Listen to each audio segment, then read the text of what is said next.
Firing a gun off in your own house, fistfights with barflies, western swing stars and cops, and raging alcoholism treated with a literal poison pill. We can only be talking about one artist for this week's Disgraceland After Party. One of the all-time greats, possibly the greatest American songwriter of all time, the hillbilly Shakespeare, the one and the only Hank Williams. So, because we're talking about one country star, we thought we'd bring in one of today's country stars, Mr. Cam Duddy of the band Midland. Cam, welcome into the chat. Hey, how you doing, buddy? Thanks for having me, man. I'm good, dude. I'm good. Psyched to have you here. This is a long time coming. I want to go through this checklist, and I want you to just tell me what Midland has or has not done from the top of the show. So I mentioned number one, firing off a gun in your own home. Has that happened in Midland? No, thank God. Okay. There hasn't been a gun going off yet, and I hope that there never is. Fist fights with barflies. Yes, we've definitely gotten in fistfights with many barflies. I hope the answer to this question for your sake is no. Fistfights with cops. No, but we've seen the back of a cop car and maybe even the inside of a jail cell. All right. Raging alcoholism treated with a literal poison pill. You don't have to answer that. We don't have to call it raging, and it hasn't been treated. But anybody who spends life on the road is going to bump up against overconsumption. And the trick is really like being honest with yourself and being able to look in the mirror and rein it in. It's binge and purge. Yeah. Like that's kind of the way it is. True to form. When I finally met you in Memphis, we were there doing a thing and you showed up again at the hotel at 10 in the morning. You had just gotten into town late the night before, and you were dressed head to toe, all black, cowboy hat, ready to go. And we were in it for the long haul that day, and night.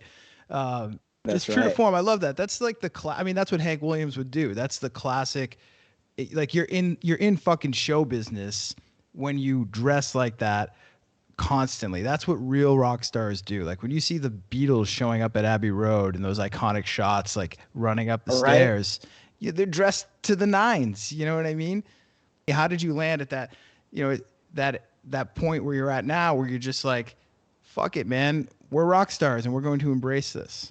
Well, there's always that the threshold between dressing for the job that you want and then actually getting the job. And there's that time where you aren't successful and you're still wearing that shit. Yeah. The Bowie and thing. People were tripping on us in Austin for sure. People see us and we're peacocking kind of the way that we act and look and dress, and that's a target, and people want to fight you, and you got to be prepared to kind of duke it out. Yeah. But that can only last for so long, and you get to a point where it's no longer sustainable, and more to the point, there's no glory in it anymore. Speaking of Hank, can you imagine? I think about this with Kurt Cobain and guys like Hank Williams, guys that seemingly froze in time and were dead before, they were 30. Yeah. In very early in their life, but I just wonder how they would have matured, and what their music would have sounded like.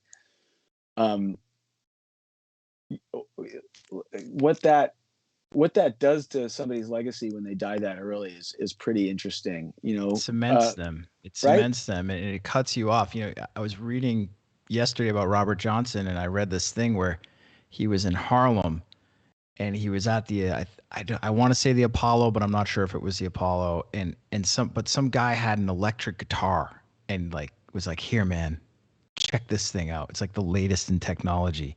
And Robert Johnson starts fucking with an electric guitar, and my brain is exploding, even thinking of what that would sound like. And apparently he wasn't into it. He was like, I can't make it sing the way I need to make it sing. Right. Which I imagine would be anyone's first time. If you're mastering an acoustic guitar and you go to an electric and you're just like, what is this fucking alien thing? You know what I mean? Yeah, right. But yeah, Hank is definitely frozen in time as the sort of hellraiser and outlaw that he was but he was so much more than that. He represents a uh, an entire genre of music in a way that was so groundbreaking, it, but yet became so ubiquitous and copied that we don't even hear its originality anymore because it's just been done so much. Like you hear somebody doing a It's Hank Williams thing and you're like, it's fucking tired country stuff. And you don't realize how groundbreaking it was at the time. Yeah, I was thinking about like what the movie like analogy would have been for this earlier today, and I think it this doesn't work all the way because I want to make this point, but like Hank Williams is to country music as Charlie Chaplin is to film. Mm, But the difference is, and the problem is, and I want to prove your point here, um, and maybe it's not a good analogy at the end of the day, is that like when you go back and watch Charlie Chaplin films, there's something that you see happen that is still mind blowing, mm, right? mm. A practical pratfall or a house, but Buster Keaton, like with the like, The there's house these things that falling. happen, Yeah. No, I right? You're get it. I going, get it. wow, okay, like that's interesting. The problem with Hank Williams in this equation or analogy, and I feel like there's never going to be a good one outside of music, is that um, it is so lo-fi. You know what I Right. mean? Right. And yeah, it's been done to death, but also like the shit that he's singing about is not. It's not in today's standard. It's not like That's my point. It's been you the know. subject matter has been so mined. The marrying of darkness with light. It's just that's what pop music is. You know what I mean? That it's we forget that it was a really legendary, it was a really groundbreaking thing when he did it. But like Chaplin, when I hear a Hank Williams song now, I'm still blown away. But I Yeah, imagine for the sure. comp would be like when I go to Roberts and hear someone doing a fucking country thing, I'm not necessarily going to be blown away. I might enjoy it, but it's like watching Kramer on Seinfeld compared to Chaplin, with all the pratfalls and everything. You're like, oh, I've seen this before. You know what I mean? And it's Yeah, not as it doesn't hit you as my point is I feel like we take it for granted. We take the originator that for granted with and time. I will agree with you there. I think that's it's like still looking at something in black and white in a way, like, and there's beauty there if you give yourself the time to understand it contextually and to Mm. really listen to it for what it is. You guys just played the Ryman, right? Isn't that true? Yeah, Right? Which yeah, we I did. mean, Yeah, his dream was to be on the Opry. It was his life's goal. He finally yeah. And he gets kicked out. He joins gets the kicked out, Opry, and right? he's kicked out. Right. Which I believe was in part what killed him. It was the greatest heartbreak of his life, more than his wife Audrey, more than any woman he was with, in my opinion.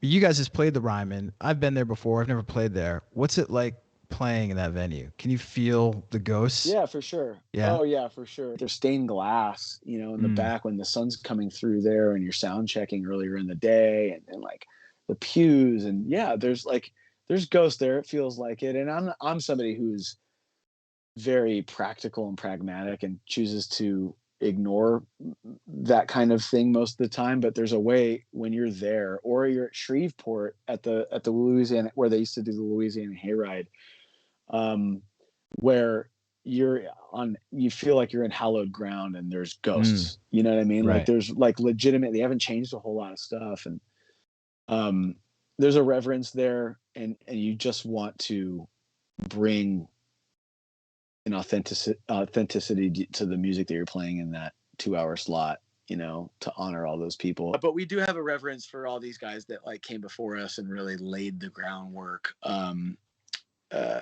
uh, and We care a lot about putting songwriting craft, and recording craft into our recordings, and definitely put a premium on the live show. So if you're at all interested, come out and see Midland next time we're in your town. And Highly recommend. I saw you guys in Boston. You brought the house down. Thanks, man. Say hi to Mark and Jess for me. Appreciate the time, dude. We'll talk to you soon.